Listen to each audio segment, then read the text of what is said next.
Hola otra vez, mi querida alma inquebrantable. Hoy te sumergirás en un viaje de sabiduría y autodominio. ¿Estás preparado para descubrir los secretos de la constancia del sabio estoico? Séneca, con su pluma afilada y su perspicacia filosófica, nos brindará un audiolibro invaluable. Sus palabras te envolverán como una brisa fresca de conocimiento, desafiando tus creencias y despertando una nueva comprensión de la vida.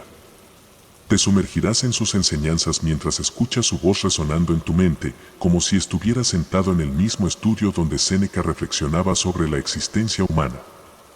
Déjame hacerte una propuesta. Si eres nuevo aquí, te invito a darle un like a este video y suscribirte a nuestro canal Libertad Estoica. De esta manera, te asegurarás de no perderte ningún contenido de alta calidad que estaremos creando especialmente para ti. Juntos exploraremos los caminos de la libertad interior y la fortaleza mental. Ahora, sin más demora, comencemos este fascinante viaje hacia la constancia del sabio estoico y descubramos juntos los tesoros ocultos en las palabras de Séneca. Vamos a sumergirnos en un mar de conocimiento y sabiduría sin límites. La constancia del sabio. Lucio Anneo Séneca. Capítulo 1. No sin razón me atreveré a decir, oh amigo sereno, que entre los filósofos estoicos y los demás profesores de la sabiduría hay la diferencia que entre los hombres y las mujeres, porque aunque los unos y los otros tratan de lo concerniente a la comunicación y compañía de la vida, los unos nacieron para imperar y los otros para obedecer. Los demás sabios son como los médicos domésticos y caseros, que aplican a los cuerpos medicamentos suaves y blandos, no curando como conviene, sino como les es permitido. Los estoicos, habiendo entrado en varonil camino, no cuidan de que parezca ameno a los que han de caminar por él, tratan solo de librarlos con toda presteza de los vicios, colocándolos en aquel alto monte que de tal manera está encumbrado y seguro, que no solo no alcanzan a él las flechas de la fortuna, sino que aún les está superior. Los caminos a que somos llamados son arduos y fragosos, que en los llanos no hay cosa eminente, pero tras todo eso, no son tan despeñaderos como muchos piensan. Solas las entradas son pedregosas y ásperas, y que parece están sin senda, al modo que sucede a los que de lejos miran las montañas, que se les representan ya quebradas y ya unidas, porque la distancia larga engaña fácilmente la vista, pero en llegando más cerca, todo aquello que el engaño de los ojos había juzgado por unido, se va poco a poco mostrando dividido, y lo que desde lejos parecía despeñadero, se descubre en llegando a ser un apacible collado. Poco tiempo a que hablando de Marco Catón te indignaste, porque eres mal sufrido de maldades, de que el siglo en que vivió no le hubiese llegado a conocer, y que habiéndose levantado sobre los Césares y Pompeyos, le hubiesen puesto inferior a los Batiños. Parecíate cosa indigna que porque resistió una injusta ley le hubiesen despojado de la garnacha en el tribunal, y que arrastrado por las manos de la parcialidad sediciosa, hubiese sido llevado desde el lugar donde oraba hasta el arco fabiano, sufriendo malas razones, y ser escupido con otras 1000 contumelias de aquella loca y desenfrenada muchedumbre. Respondite entonces que más justo era dolerte de la república, que de una parte la rendía Publio Clodio y de otra Batinio y otros muchos ciudadanos, que corrompidos con la ciega codicia, no conocían que mientras ellos vendían la república, se vendían a sí mismos. Capítulo 2. Por lo que toca a Catón, te dije que no había para que te congojases, porque ningún sabio puede recibir injuria ni afrenta, y que los dioses nos dieron a Catón por más cierto dechado de un varón sabio, que en los siglos pasados a Ulises o Hércules, porque a estos llamaron sabios nuestros estoicos por haber sido invictos de los trabajos, despreciadores de los deleites y vencedores de todos peligros. Catón no llegó a manos con las fieras, que el seguirlas es de agrestes cazadores, ni persiguió a los monstruos con fuego o hierro, ni vivió en los tiempos en que se pudo creer que se sostuvo el cielo sobre los hombros de un hombre, más estando ya el mundo en sazón, que desechada la antigua credulidad había llegado a entera astucia, peleó con el soborno y con otros infinitos males, peleó con la hambrienta y ambiciosa codicia de imperar que tenían aquellos, a quien no parecía suficiente el orbe dividido entre los tres, y solo Catón estuvo firme contra los vicios de la república, que iba degenerando y cayéndose con su misma grandeza, y en cuanto fue en su mano, la sostuvo, hasta que arrebatado y apartado se le entregó por compañero en la ruina, que mucho tiempo había detenido, muriendo juntos él y la república, por no ser justos se dividiesen, pues ni Catón vivió en muriendo la libertad, ni hubo libertad en muriendo Catón.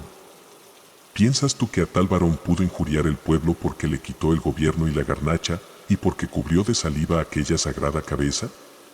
El sabio siempre está seguro, sin que la injuria o la afrenta le puedan hacer ofensa. Capítulo 3.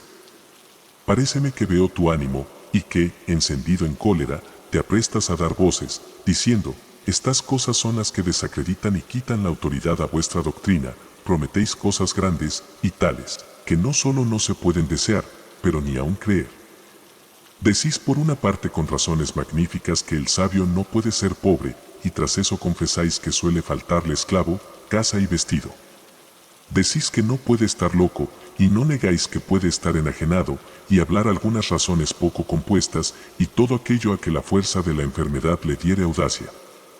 Decís que el sabio no puede ser esclavo, y no negáis que puede ser vendido, y que ha de obedecer a su amo haciendo todos los ministerios serviles, con lo cual, levantando en alto el sobrecejo, venís a caer en lo mismo que los demás, y solo mudáis los nombres a las cosas.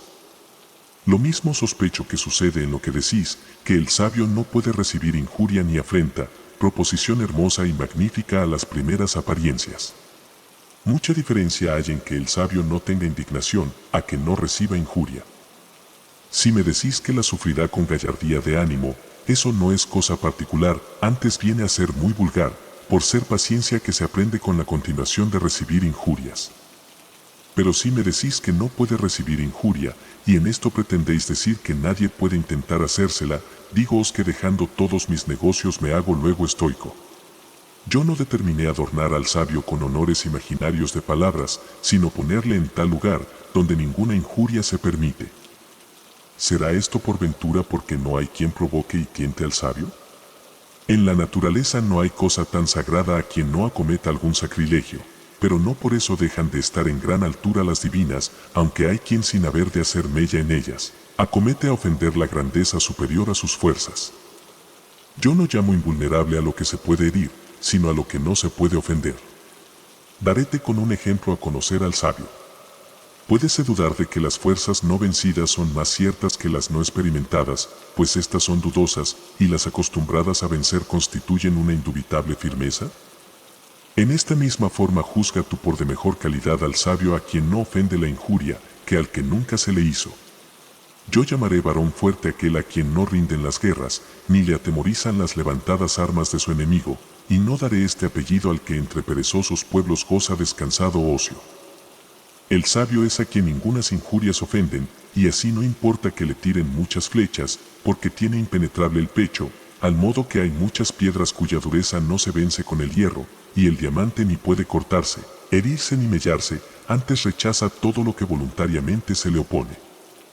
Y al modo que hay algunas cosas que no se consumen con el fuego, antes conservan su vigor y naturaleza en medio de las llamas, y al modo que los altos escollos quebrantan la furia del mar, sin que en ellos se vean indicios de la crueldad con que son azotados de las olas, de esta misma suerte, el ánimo del varón sabio, estando firme y sólido y prevenido de sus fuerzas, estará seguro de las injurias como las cosas que hemos referido. Si eres nuevo aquí, te invito a darle un like a este video y suscribirte a nuestro canal Libertad Estoica. Capítulo 4. ¿Faltará por ventura alguno que intente hacer injuria al sabio? Intentarálo, pero no llegará a conseguirlo, porque le hallará con tal distancia apartado del contacto de las cosas inferiores, que ninguna fuerza dañosa podrá alcanzar hasta donde él está. Cuando los poderosos levantados por su imperio, y los que están validos por el consentimiento de los que se les humillan intentaren dañar al sabio, quedarán sus acometimientos tan sin fuerza como aquellas cosas que con arco o ballesta se tiran en alto, que aunque tal vez se pierden de vista, vuelven abajo sin tocar en el cielo. ¿Piensas que aquel ignorante rey, que con la muchedumbre de saetas oscureció el día, llegó con alguna a ofender al sol, o que habiendo echado muchas cadenas en el mar, pudo prender a Neptuno? De la manera que las cosas divinas están exentas de las manos de los hombres, sin que la divinidad reciba lesión de aquellos que ponen fuego a sus templos, ni de los que forman sus simulacros. Así todo lo que se intenta contra el sabio, proterva, insolente y soberbiamente, se intenta en vano. Dirás que mejor fuera que ninguno intentara hacerle ofensa, cosa dificultosa pretendes en desear inocencia en el linaje humano. Mayor interés fuera de los que quieren hacer injuria al sabio en no hacérsela, que el que tiene el sabio en no recibirla, pero aunque se le haga, no la puede padecer. Antes juzgo que aquella sabiduría que entre las cosas que la impugnan se muestra tranquila es la que tiene más fuerzas. Al modo que es indicio de que el emperador se halla poderoso en armas y soldados cuando se juzga seguro en las tierras del enemigo. Separemos, si te parece, amigo sereno, la injuria de la afrenta. La primera es por su naturaleza más grave, y esta segunda más ligera, y solos los delicados la juzgan por pesada, y no siendo con ella damnificados, sino solamente ofendidos. Es tan grande el dejamiento y vanidad de los ánimos que son muchos los que piensan no les puede suceder cosa más acerba. Hallarás algún esclavo que quiera más ser azotado que abofeteado, y que juzgue por más tolerable la muerte que las palabras injuriosas, porque hemos llegado ya a tan grande ignorancia, que no nos sentimos tanto de dolor, cuanto de su opinión, como los niños a quien ponen miedo la sombra, la deformidad de las personas y las malas caras. Y les hacen llorar los nombres desapacibles a los oídos, y las amenazas de los dedos, y otras cosas de que, como poco próvidos, huyen. Capítulo 5. El fin de la injuria es hacer algún mal, pero la sabiduría no le deja lugar en que entre, porque para ella no hay otro mal sino es la torpeza, la cual no tiene entrada donde una vez entraron la virtud y lo honesto, según lo cual, es cosa cierta que no puede llegar la injuria al sabio, porque el padecer algún mal es lo que se llama injuria. Y el sabio no le padece, es evidencia de que no tiene que ver con él la injuria, porque toda injuria es una cierta disminución del sujeto en quien cae, no siendo posible recibirla sin alguna pérdida, o en el cuerpo o en la dignidad, o en alguna de las cosas que están fuera de nosotros, pero el sabio no puede perder cosa alguna, porque las tiene todas depositadas en sí mismo, sin haber entregado alguna a la fortuna, teniendo todos sus bienes en parte firme, y contentándose con la virtud, que no necesita de las cosas fortuitas, y así, ni puede crecer ni menguar, porque lo que ha llegado a la cumbre no tiene a dónde pasar, y la fortuna no quita sino lo que ella dio. Y como no dio la virtud, no puede quitarla, esta es libre, inviolable, firme, incontrastable, y de tal manera fortalecida contra los sucesos, que no solo no puede ser vencida, pero ni aún inclinada. Tiene muy abiertos los ojos contra los aparatos de las cosas terribles y no hace mudanza en el rostro, ora se lo pongan delante sucesos prósperos, ora adversos. Y finalmente, el sabio jamás pierde aquello que le puede causar sentimiento, porque solo posee la virtud, de la cual no puede ser desposeído, y de las demás cosas tiene una posesión precaria. ¿Quién, pues, se lamenta con la pérdida de lo que es ajeno? Por lo cual si la injuria no puede damnificar a las cosas que el sabio tiene por propios porque están fortificadas con la virtud, no podrá hacerse injuria al sabio. Tomó Demetrio Policertes la ciudad de Megara, y habiendo preguntado a Estilpón filósofo qué pérdida había hecho, le respondió que ninguna, porque tenía consigo todos sus bienes, no obstante que el enemigo le había despojado de su patrimonio, robándole sus hijas y violado su patria. Disminuyóle con esta respuesta la victoria, porque habiendo perdido la ciudad, no solo no se tuvo por vencido, mas antes dio a entender no estar damnificado, mientras quedaban en su poder los verdaderos bienes de que no se puede hacer presa, y los que le habían sido robados y disipados. Los tenía por adventicios y por sujetos a los antojos de la fortuna y por esta razón no los amaba como propios, pues de todo lo que está de la parte de afuera, es incierta y deslizadera la posesión.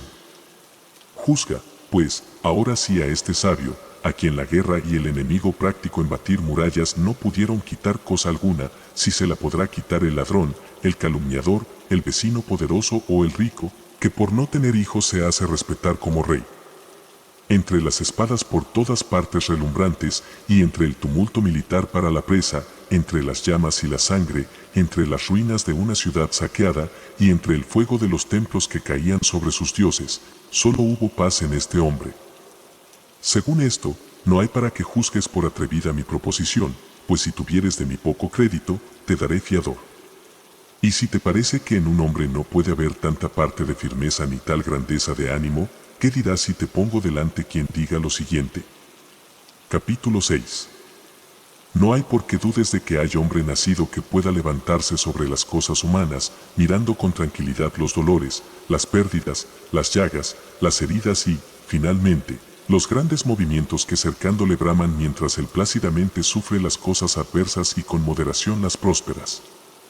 Sin rendirse con aquellas ni desvanecerse con estas, siendo uno mismo entre tan diversos casos, y sin juzgar que haya algo que sea suyo, si no es a sí mismo, y esto por la parte en que es mejor.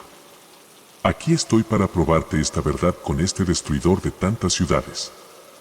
Podrán desmoronarse con la batería de las murallas y caer de repente con las secretas minas las altas torres, podrán subir los baluartes de modo que se igualen a los más encumbrados alcázares, pero ningunas máquinas militares se hallarán para conmover un ánimo bien fortalecido.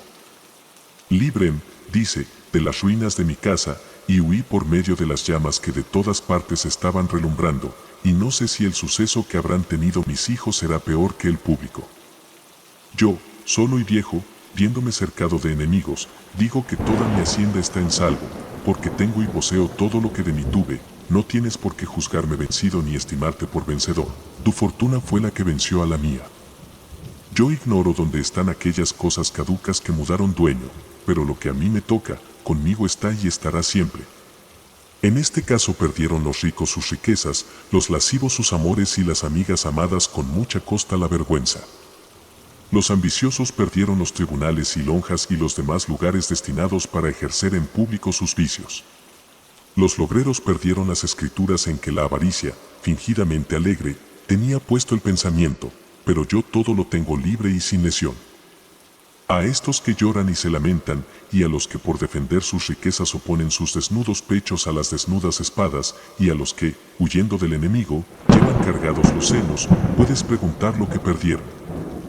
Ten, pues, por cosa cierta, amigo sereno, que aquel varón perfecto, lleno de todas las virtudes humanas y divinas, no perdió cosa alguna, porque sus bienes estaban cercados de murallas firmes e inexpugnables.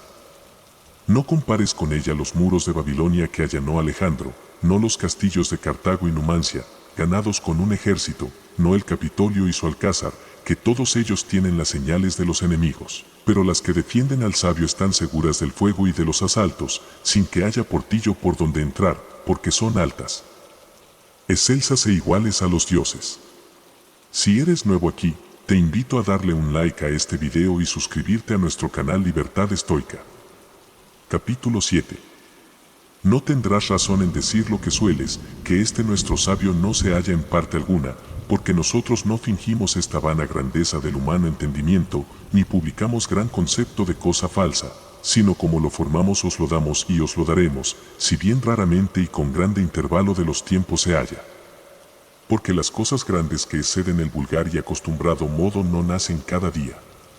Antes recelo que este nuestro Catón, que dio motivo a nuestra disputa, es superior a nuestro ejemplo, y, finalmente, el que ofende ha de tener mayores fuerzas que el que recibe la ofensa, pues si la maldad no puede ser más fuerte que la virtud. Claro está que no podrá ser ofendido el sabio, porque solo son malos los que intentan injuriar a los buenos, porque entre los justos siempre hay paz, y no pudiendo ser ofendido sino el inferior y el malo, lo es del bueno. Y los buenos no pueden tener injurias si no es de los que no lo son, claro es que el sabio no puede ser injuriado. Y no tengo que advertirte de nuevo que no hay otro que sea bueno sino el sabio. Dirásme que aunque Sócrates fue condenado injustamente, al fin recibió injuria. Para esto conviene que sepamos que puede suceder que alguno me haga injuria y que yo no la reciba, como si una persona, habiendo hurtado alguna cosa de mi granja, me la pusiese en mi casa, este tal cometió hurto, pero yo no perdí cosa alguna, así, puede uno ser dañador sin hacer daño. Acuéstase un casado con su mujer juzgando que es ajena, este será adúltero sin que lo sea la mujer. Danle algún veneno que, mezclado con la comida, perdió la fuerza, pero con darme el veneno, aunque no me dañó, se hizo sujeto a la culpa, y no deja de ser ladrón aquel cuyo puñal quedó frustrado con la ropa. Todas las maldades son perfectas cuanto a la culpa, aunque no se consiga el efecto de la obra, pero hay algunas en tal modo unidas que no puede estar lo uno sino otro. Yo procuraré hacer evidente lo que digo, puedo mover los pies sin correr, pero no puedo correr sin moverlos, puedo estar en el agua sin nadar, pero no puedo nadar sin estar en el agua. De esta calidad es lo que trato, si recibí la injuria, es fuerza que se hiciese, pero no es fuerza que por haberse hecho la haya yo recibido, porque pueden haberse ofrecido muchas cosas que hayan apartado la injuria. y como algunos sucesos pueden detener la mano levantada y apartar las saetas disparadas. Si puede haber alguna cosa que repela cualesquiera injurias, deteniéndolas, de modo que aunque sean hechas no sean recibidas. Demás de esto, la justicia no puede sufrir lo injusto, por no ser compatibles dos contrarios, y la injuria no puede hacerse si no es con justicia. Capítulo 8. No hay de que te admires cuando te digo que ninguno puede hacer injuria al sabio, pues tampoco le puede nadie aprovechar, porque al que lo es, ninguna cosa le falta que pueda recibir en lugar de dádiva, y el malo no puede dar cosa alguna al sabio, porque para que pueda dar, ha menester tener. Y es cosa cierta que no tiene cosa de que el sabio pueda tener gusto en recibirla, según lo cual, ninguno puede ofender ni beneficiar al sabio, al modo que las cosas divinas ni desean ser ayudadas, ni pueden en sí ser ofendidas. El sabio está muy próximo a los dioses, y excepto en la mortalidad, es semejante a Dios, y el que camina y aspira a cosas excelsas, reguladas con razón, intrépidas y que con igual y concorde curso corren, y a las seguras y benignas, habiendo nacido para el bien público, siendo saludable a sí y a los demás, este tal no deseará cosa humilde.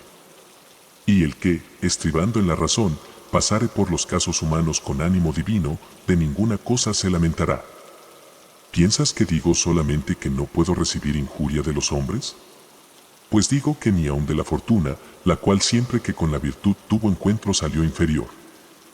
Si aquello de donde para amenazarnos no pueden pasar las airadas leyes o los crueles dueños, y aquello donde se acaba y termina el imperio de la fortuna lo recibimos con ánimo plácido, igual y alegre, conociendo que la muerte no es mal, conoceremos por la misma razón que tampoco es injuria.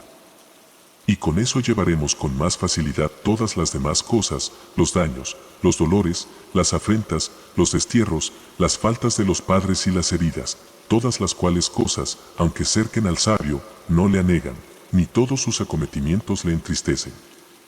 Y si con moderación sufre las injurias de la fortuna, con cuánta mayor sufrirá las de los hombres poderosos, sabiendo que son las manos con que ella obra.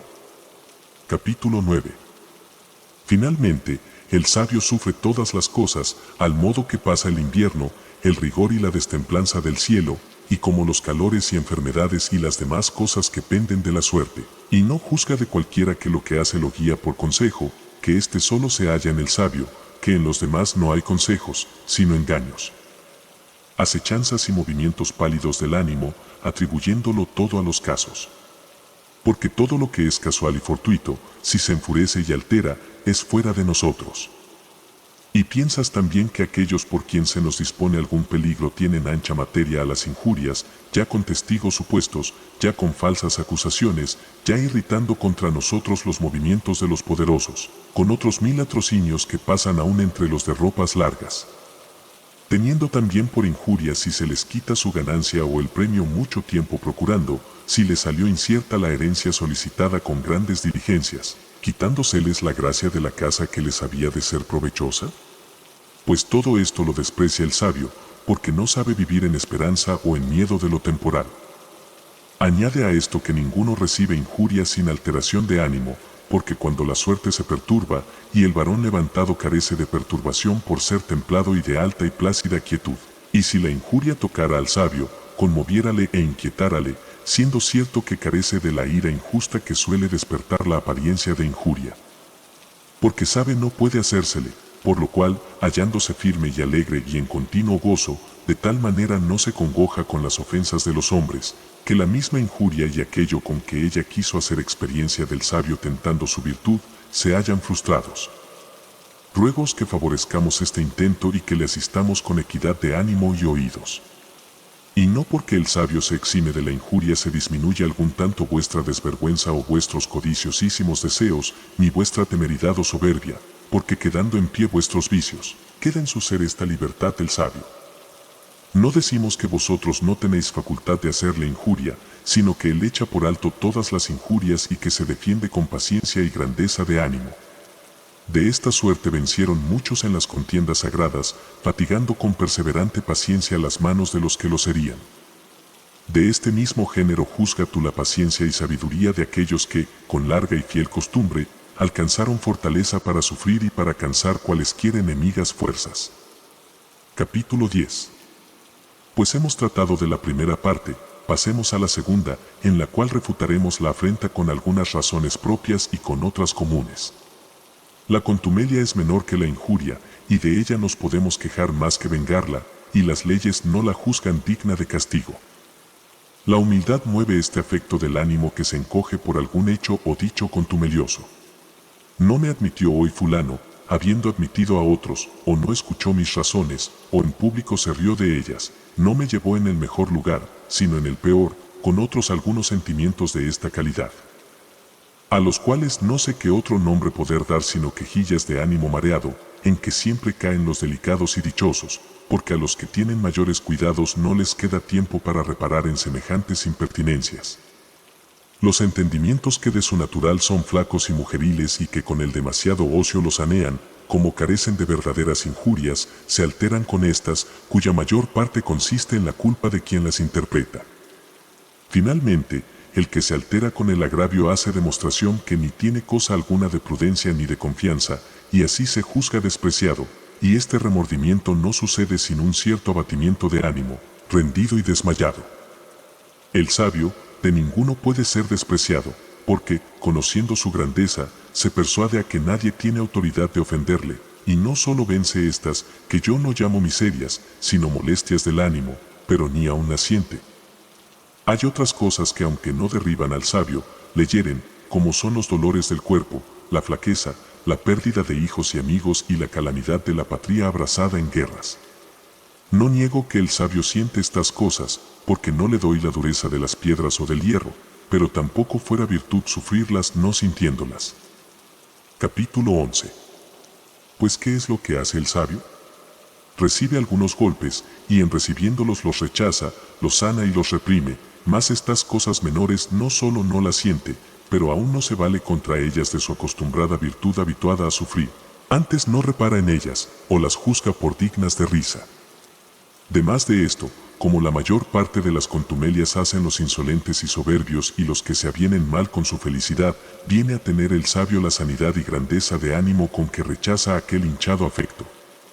Siendo esta virtud tan hermosa que pasa por todas las cosas de esta calidad como por vanas fantasías de sueños y como por fantasmas nocturnos que no tienen cosa alguna de sólido y verdadero, y juntamente se persuade que todos los demás hombres le son tan inferiores que no han de tener osadía a despreciar las cosas superiores a ellos.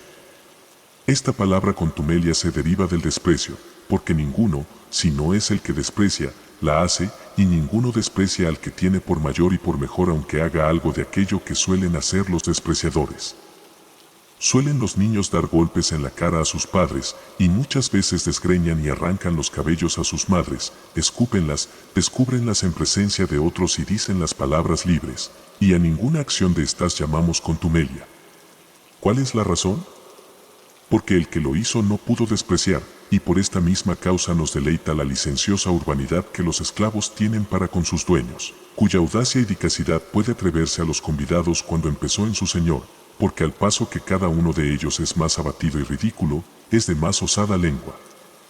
Y para este efecto se suelen comprar muchachos ingeniosos cuya libertad se perfeccione con maestros que les enseñen a decir injurias pensadas, y nada de esto tenemos por afrenta, sino por agudezas. Capítulo 12.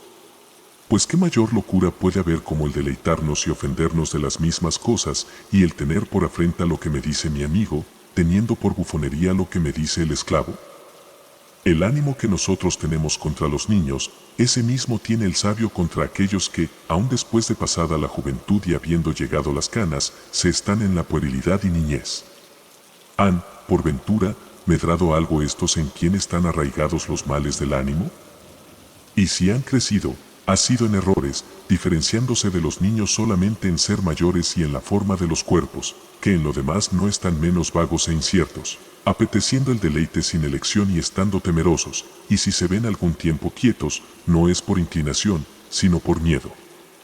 ¿Quién, pues, habrá que diga hay diferencia entre ellos y los muchachos, más de que toda la codicia de estos es en tener algunos dados y alguna moneda de vellón, y la de otros es de oro, plata y ciudades? Los muchachos hacen también entre sí sus magistrados, imitando la garnacha, las varas y los tribunales que los hombres tienen, los muchachos hacen en las riberas formas de casas juntadas de arena. los hombres, como si emprendiesen alguna cosa grande, se ocupan en levantar piedras, paredes y techos, que habiendo sido inventados para defensa de los cuerpos, se convierten en peligro suyo, iguales, pues, son a los muchachos. Y si en algo se les adelantan en algunas cosas mayores, todo al fin es error, y así.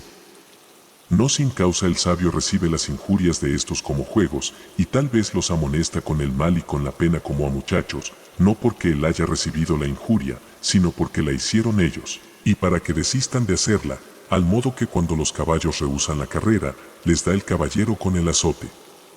Y sin enojarse con ellos los castiga para que el dolor venza la rebeldía. Con lo cual juntamente verás que está disuelto el argumento que se nos pone, que el sabio no recibe injuria ni afrenta porque castiga a los que se la hacen, porque esto no es vengarse, sino enmendarlos. Capítulo 13. ¿Qué razón, pues, hay para que no creas que tiene esta firmeza de ánimo el varón sabio, teniendo licencia de confesarla en otros, aunque no sea precedida de la misma causa? ¿Qué médico se enoja con el frenético? ¿Quién tiene por injurias las quejas de aquel a quien estando con la fiebre se le deniega el agua? Advierte que el sabio tiene el mismo oficio con todos que el médico con sus enfermos, sin que éste se desdeñe de tocar las obscenidades, ni mirar los excrementos, cuando de ello necesita el enfermo, y sin que se enoje de escuchar las palabras ásperas de los que, frenéticos, se enfurecen. Conoce el sabio que muchos de los que andan con la toga y la púrpura, aunque tienen buen color y parece que están fuertes, están malsanos, y así, los mira como a enfermos destemplados, y con esto no se ensaña, aunque desvergonzadamente se atrevan a intentar con la enfermedad alguna cosa contra el que los cura. Y como hace poca estimación de los honores que el enfermo le da, tampoco hace caudal de las acciones contumeliosas, y como hace poco aprecio de que un mendigo le honre, tampoco tiene por injuria si algún hombre de los de la ínfima plebe, siendo saludado, no le pagó la cortesía, ni se estima en más porque muchos ricos le estiman. Porque conoce que en ninguna cosa se diferencian de los mendigos, antes son más desdichados, porque los pobres necesitan de poco y los ricos de mucho, y, finalmente, no se sentirá el sabio de que el rey de los Medos, o Atalo, rey de Asia, pase con silencio y con arrogante rostro cuando él le saluda. Porque conoce que el estado de los reyes no tiene otra cosa de que se tenga envidia más que la que se tiene de aquel a quien, en una gran familia, le cupo el cuidado de regir los enfermos y enfrenar los locos. Sentiré yo, por ventura, si uno de los que en los ejércitos están negociando y comprando malos esclavos, de que están llenas sus tiendas, me dejó de saludar.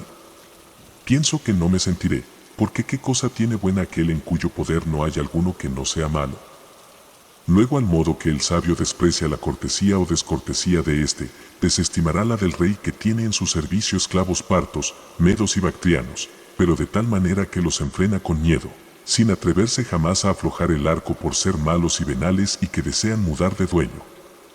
El sabio con ninguna injuria de esto se altera, porque aunque ellos son entre sí diferentes, él los juzga iguales por serlo en la ignorancia, porque si una vez se abatiese tanto que se alterase con la injuria o contumelia, jamás podría tener seguridad, siendo este el principal caudal de un sabio, el cual nunca cometerá tal error. Que vengándose de la injuria, venga a dar honor al que la hizo, siendo consecuencia necesaria el recibirse con alegría el honor de aquel de quien se sufre molestamente el agravio. Capítulo 14. Hay hombres tan mentecatos que juzgan pueden recibir afrenta de una mujer. ¿Qué importa que ella sea rica, que tenga muchos litereros, que traiga costosas arracadas, que ande en ancha y costosa silla? Pues con todo esto es un animal imprudente, y si no se le arrima alguna ciencia y mucha erudición es una fiera que no sabe enfrenar sus deseos. Hay algunos que llevan impacientemente el ser impelidos de los criados guedejudos que los acompañan, y tienen por afrenta el hallar dificultad en los porteros y soberbia en el que cuida de las visitas o sobrecejo en el camarero. Oh, cómo conviene despertar la risa en estas ocasiones. Y cómo se debe henchir de deleite el ánimo cuando en su quietud contempla los errores ajenos. Pues ¿qué se ha de hacer? ¿No ha de llegar el sabio a las puertas guardadas por un áspero y desabrido portero? Si le obligare algún caso de necesidad, podrá experimentar el llegar a ellas, amansando primero con algún regalo al que las guarda como perro mordedor, sin reparar en hacer algún gasto, para que le dejen llegar a los umbrales, y considerando que hay muchos puentes donde se paga el tránsito, no se indignará de pagar algo. Y perdonará al que tiene a su cargo esta cobranza, séase quien se fuere, pues vende lo que está expuesto a venderse. De corto ánimo es el que se muestra ufano porque habló con libertad al portero y porque le rompió la vara y se entró al dueño y le pidió que lo mandase castigar. El que porfía se hace competidor y aunque venza ya se hizo igual. ¿Qué hará, pues, el sabio cargado de golpes? Lo que hizo Catón cuando le hirieron en la cara, que ni se enojó ni vengó la injuria, y tampoco la perdonó, porque negó estar injuriado, mayor ánimo fue no reconocerla, de lo que fuera el perdonarla. Y no nos detendremos mucho en esto, porque ¿quién hay que ignore que de estas cosas que se tienen por buenas o por malas hace el sabio diferente concepto que los demás?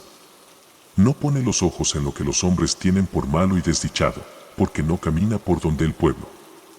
Y al modo que las estrellas hacen su viaje contrario al mundo, así el sabio camina contra la opinión de todos. Capítulo 15. Dejad, pues, de preguntarme cómo el sabio no recibe injurias si le hieren o le sacan los ojos, y que no recibe afrentas si le llevan por las plazas, oyendo oprobios de la gente soez, y si le mandan que en los convites reales coma debajo de la mesa con los esclavos de más bajos ministerios, y finalmente, si fuere forzado a sufrir cualquier otra ignominia de las que aún solo pensadas son molestas a cualquier ingenua vergüenza. En la forma que éstas se aumentan, ora sea en número, ora en grandeza, serán siempre de la misma naturaleza, con lo cual, si las pequeñas no ofenden, tampoco han de ofender las grandes, y si no las pocas, tampoco las muchas. De vuestra flaqueza sacáis conjeturas para el ánimo grande, y cuando pensáis en lo poco que vosotros podéis sufrir, ponéis poco más extendidos términos al sabio, a quien su propia virtud le colocó en otros diferentes parajes del mundo, sin que tenga cosa que sea común con vosotros. Por lo cual no se anegará con la avenida de todas las cosas ásperas y graves de sufrir, ni con las dignas de que de ellas huyan el oído y la vista, y en la misma forma que resistirá a cada una de por sí, resistirá a todas juntas. Mal discurre el que dice, esto es tolerable al sabio, y esto es intolerable, y el que pone coto y límite a la grandeza de su ánimo. Porque la fortuna nos vence, cuando de todo punto no la vencemos. Y no te parezca que esto es una aspereza de la doctrina estoica, pues Epicuro, a quien vosotros tenéis por patrón de vuestra flojedad, y de quien decís que os enseña doctrina muelle y floja, encaminada a los deleites, dijo que raras veces asiste la fortuna al sabio, razón poco varonil. ¿Quieres tú decirlo con mayor valentía, y apartar de todo punto la fortuna del sabio? Pues di, esta casa del sabio es angosta y sin adorno, es sin ruido y sin aparato, no está su entrada defendida con porteros, que con venal austeridad apartan la turba, pero por estos umbrales desocupados, y no guardados de porteros, no entra la fortuna. Porque sabe no tiene lugar a donde conoce que no hay cosa que sea suya, y si a un Epicuro, que tanto trató del regalo del cuerpo, tuvo brío contra las injurias, ¿qué cosa ha de parecer entre nosotros increíble o puesta fuera de la posibilidad de la humana naturaleza? Aquel dijo que las injurias eran tolerables al sabio, y nosotros decimos que para el sabio no hay injurias. Capítulo 16. Y no hay para que me digas que esto repugna a la naturaleza, porque nosotros no decimos que el ser azotado, el ser repelido y el carecer de algún miembro no es descomodidad, pero negamos que estas cosas sean injurias. No les quitamos el sentimiento del dolor, quitámosles el nombre de injurias, que éste no tiene entrada donde queda ilesa la virtud. Veamos cuál de los dos trata más verdad, entrambos convienen en el desprecio de la injuria. Preguntasme, siendo esto así, ¿qué diferencia hay entre ellos? La que hay entre los fortísimos gladiadores, que unos sufriendo las heridas están firmes, y otros volviendo los ojos al pueblo, que clama, dan indicios de su poco valor, no mereciendo que por ello se interceda. No pienses que es cosa grande en lo que discordamos, solo se trata de aquello que es lo que solo nos pertenece. Entrambos ejemplos nos enseñan a despreciar las injurias y contumelias, a quien podemos llamar sombras y apariencias de injurias, para cuyo desprecio no es necesario que el varón sea sabio, basta que sea advertido, y que pueda hacer examen, preguntándose si lo que le sucede es por culpa suya o sin ella, porque si tiene culpa, no es agravio sino castigo, y si no la tiene, la vergüenza queda en quien hace la injuria.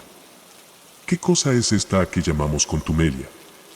Que te burlaste de mi calva, de mis ojos, de mis piernas o mi estatura.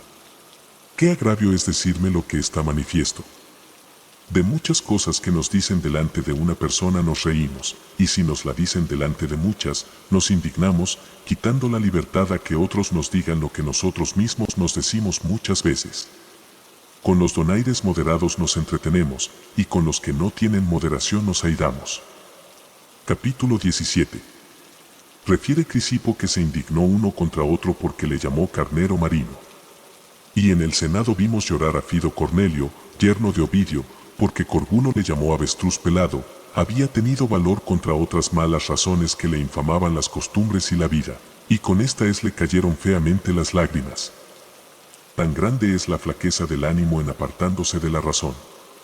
¿Qué diremos de que nos damos por ofendidos si alguno remeda nuestra habla y nuestros pasos o si declara algún vicio nuestro en la lengua o en el cuerpo? Como si estos defectos se manifestaran más con remedar los otros que con tenerlos nosotros. Muchos oyen con sentimiento la vejez y las canas a que llegaron con deseos, otros se ofendieron de que les notaron su pobreza, escondiéndola de los otros cuando entre sí se lamentan de ella. Según lo cual, a los licenciosos que con decir pesadumbres tratan de hacerse graciosos, se les quitará la materia si tú, voluntaria y anticipadamente, te adelantares a decirte lo que ellos te podrán decir, porque el que comienza a reírse de sí, no da lugar a que otros lo hagan. Hay memoria de que Batinio, hombre nacido para risa y aborrecimiento, fue un truán, donaidoso y decidor, y solía el decir mucho mal de sus pies y de su garganta llena de lamparones, con lo cual se libró de la fisga de sus émulos, aunque tenía más que enfermedades, y entre otros, se escapó de los donaires de Cicerón. Si aquel con la desvergüenza, y con los continuos oprobios con que se habitúa a no avergonzarse, pudo conseguirlo, ¿por qué no lo ha de alcanzar el que con estudios nobles y con el adorno de la sabiduría hubiere llegado a alguna perfección? Añade que es un cierto género de venganza quitar al que quiso hacer la injuria el deleite de ella. Suelen los que las hacen decir, desdichado de mí, pienso que no lo entendió, porque el fruto de la injuria consiste en que se sienta y en la indignación del ofendido, y demás de esto, no hayas miedo que falte otro igual que te vengue. Capítulo 18. Entre los muchos vicios de que abundaba Cayo César, era admirablemente notado en ser insigne en picar a todos con alguna nota, siendo en materia tan dispuesta para la risa, porque era tal su pálida fealdad, que daba indicios de locura, teniendo los torcidos ojos escondidos debajo de la arrugada frente.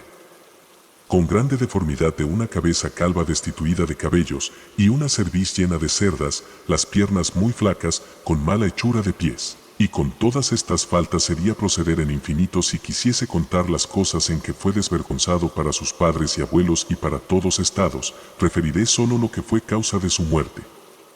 Tenía por íntimo amigo a Asiático Valerio, varón feroz y que apenas sabía sufrir ajenos agravios. A este, pues, le objetó en alta voz en un convite y una conversación pública, cuál era su mujer en el acto venéreo. Oh, santos dioses, que esto oiga un varón. Y que esto sepa un príncipe. Y que llegase su licencia a tanto, que no digo a un varón consular, no a un amigo, sino a cualquier marido, se atreviese un príncipe a contar su adulterio y su fastidio. De Querea, tribuno de los soldados, se decía que por ser el tono de la voz lánguido y débil, se hacía sospechoso. A este, siempre que pedía el nombre, se le daba Cayo, unas veces el de Venus y otras el de Príapo, notando de afeminado al que manejaba las armas. Y esto lo decía andando el cargado de galas y joyas, así en los vestidos como en el calzado. Forzóle con esto a disponer con el hierro el no llegar más a pedirle el nombre. Este fue el primero que levantó la mano entre los conjurados, él le derribó de un golpe la media cerviz, y luego llegaron infinitas espadas a vengar las públicas y particulares injurias, pero el que primero mostró ser varón, fue el que no se lo parecía. Y siendo Cayo tan amigo de decir injurias, era impaciente en sufrirlas, juzgándolo todo por injuria. Enojóse con Herenio Macro, porque saludándolo le llamó solamente Cayo. Y no se quedó sin castigo un soldado aventajado porque le llamó Calígula, siendo este el nombre que se le solía llamar, por haber nacido en los ejércitos y ser alumno en las legiones. Y él, que con este apellido se había hecho familiar a los soldados, puesto ya en los coturnos de la grandeza, juzgaba por oprobio y afrenta que le llamasen Calígula. Séanos, pues, de consuelo cuando nuestra mansedumbre dejare la venganza, que no faltará quien castigue al desvergonzado, soberbio e injurioso, vicios que no se ejercitan en solo uno ni en sola una afrenta. Pongamos los ojos en los ejemplos de aquellos cuya paciencia alabamos, como fue Sócrates, que tomó en buena parte los dicterios contra el esperados y publicados en las comedias, y se rió de ellos, no menos que cuando su mujer Santipa le roció con agua sucia. E Hipicrates, cuando se le objetó que su madre Tresa era bárbara, respondió que también la madre de los dioses era de Frigia. Capítulo 19. No hemos de venir a las manos, lejos hemos de sacar los pies, despreciando todo aquello que los imprudentes hacen, porque tales cosas no las pueden hacer sino los que lo son. Hemos de recibir con indiferencia los honores y las afrentas del vulgo, sin alegrarnos con aquellos ni entristecernos con éstas, porque de esta suerte dejaremos de hacer muchas cosas necesarias por el temor o fastidio de las injurias, y no acudiremos a los públicos o particulares ministerios y tal vez a los importantes a la salud. Mientras nos congoja un afeminado temor de oír algo contra nuestro ánimo. Y otras veces, estando airados contra los poderosos, descubriremos este afecto con destemplada desenvoltura. Y si pensamos que es libertad el no padecer algo, estamos engañados, que antes lo es el oponer el ánimo a las injurias y hacerse tal que espere de sí solo las cosas dignas de gozo, apartando las exteriores por no pasar vida inquieta, temiendo la fisga y las lenguas de todos. Porque ¿cuál persona hay que no pueda hacer una afrenta, si la puede hacer cada uno? Pero el sabio y el amador de la sabiduría usaran de diferentes remedios. A los imperfectos, y que todavía se encaminan a los tribunales públicos, se les debe proponer que su vida ha de ser siempre entre injurias y afrentas. Los que las han esperado, todas las cosas les parecen más tolerables. Cuanto más aventajado es uno en nobleza, en fama y en hacienda, tanto con mayor valor se ha de mostrar, trayendo a la memoria que las más esforzadas legiones toman la vanguardia.